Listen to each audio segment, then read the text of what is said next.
Welcome in Dakor. A 55-year-old man in Thailand went to one of the local national parks to pick some rocks. Now, I guess we'll never know why on earth he needed 55 pounds of the stuff. Maybe he wanted to sell them or he had some crazy design project. But his plan didn't work out. There were rules about that. He was caught and now he must pay a huge fine to the national park. One of the locals noticed our hero in the rock-picking action and decided to call the authorities. They took it seriously and kicked off a full-blown operation with park rangers, forest protection officers, and environmental crime police. They set up an ambush at the location he gave them. Soon enough, they saw a man we only know as Mr. Mana with a backpack made from a fertilizer sack. He had plenty of rocks, a small sledgehammer, and a machete. It was obvious he came prepared for his operation. When they stopped him, he admitted it all. He went into the park without permission to take the rocks. What he did breaks two rules of the local National Park Act, which boils down to you can't take natural resources from protected lands. He is now facing a formal fine at the National Park Office. It seems like no big deal, but even picking up a rock in the wrong place can do real damage to nature. That Thai man was lucky he didn't end up in jail. In the United States, there's a legit punishment for removing rocks, shells, old wood, or any artifact you might stumble across in the national parks. So, yeah, next time you want to do something like that, be prepared to pay up to a $5,000 fine or spend 6 months behind bars. Two men in Nevada learned it the hard way. They didn't just try to take some rocks home for fond memories, but violently pushed them off a cliff. All this happened at Lokeem National Recreation Area, and the park authorities were nearly crying as they watched the footage of that incident. Why? Just why would someone do something like that is beyond their understanding. The red rocks they pushed were part of a formation that took millions of years to form, and there's no way to fix it. It all happened at one of the most popular hiking trails in the park. Since the park is so huge, the staff can't be in all places at once and can prevent all mischievous visitors from doing stupid stuff.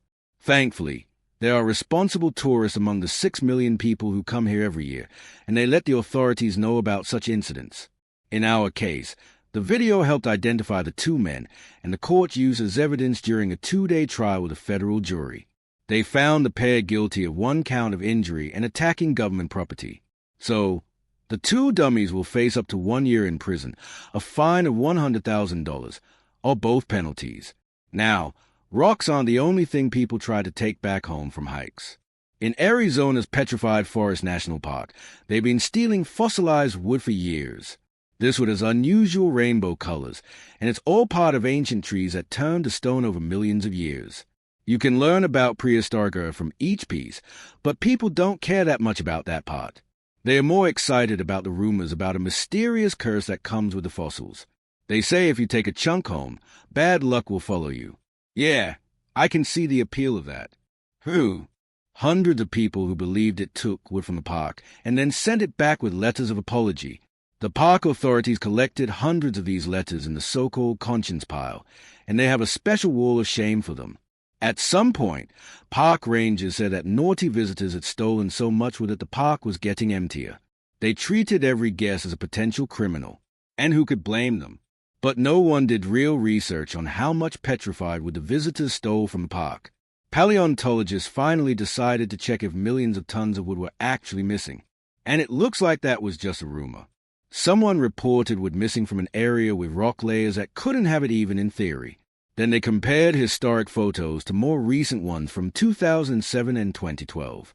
It turned out that the landscape hadn't really changed much at all. New paved walkways had covered some of the supposedly missing wood. And while rangers still catch a few people, around 1 to 2% of visitors taking small fossil chips, it's not like anyone's dragging whole petrified trees out in a wheelbarrow. So, the park staff decided to warm up to the visitors a bit and even edited the visitor orientation video to remove a dramatic scene of someone getting arrested for fossil theft. No more over-the-top tactics like vehicle searches or closing off huge areas of the park. Now, they even invite people to explore more than ever and go on destination hikes.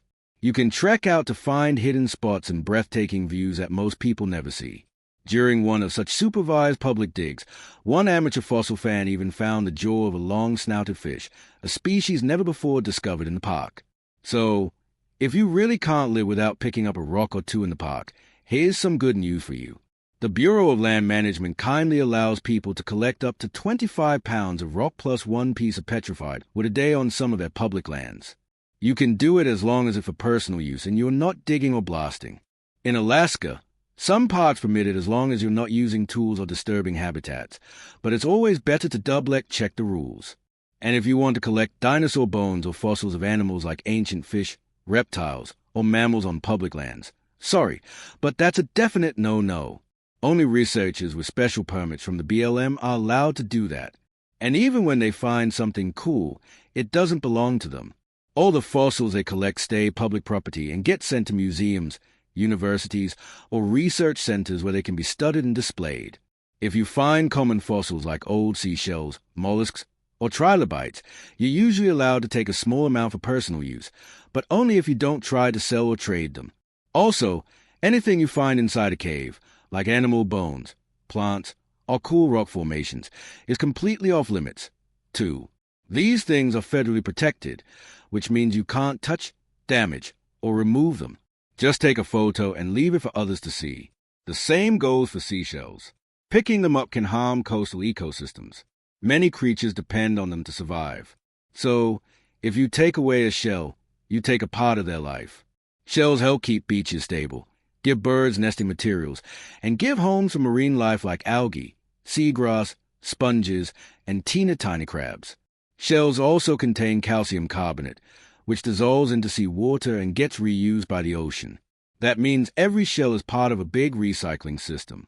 In the U.S., you can collect some empty shells, but just for fun. Some species are protected, and if you accidentally take a live animal inside a shell, you could be in serious trouble. One woman took 40 seashells from a beach in Key West, Florida.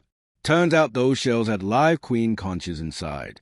The animal is listed as threatened under the Endangered Species Act. She ended up getting 15 days in jail and a $500 fine. Not exactly the best beach souvenir. So yay, try to curb your enthusiasm when you're exploring national parks. And remember, it's the safest thing both for you and for the place you visit if you just take photos back home. That's it for today. So hey, if you pacified your curiosity, then give the video a like and share it with your friends. Or if you want more, just click on these videos and stay on the Dark Core. Thanks for watching Dark Core.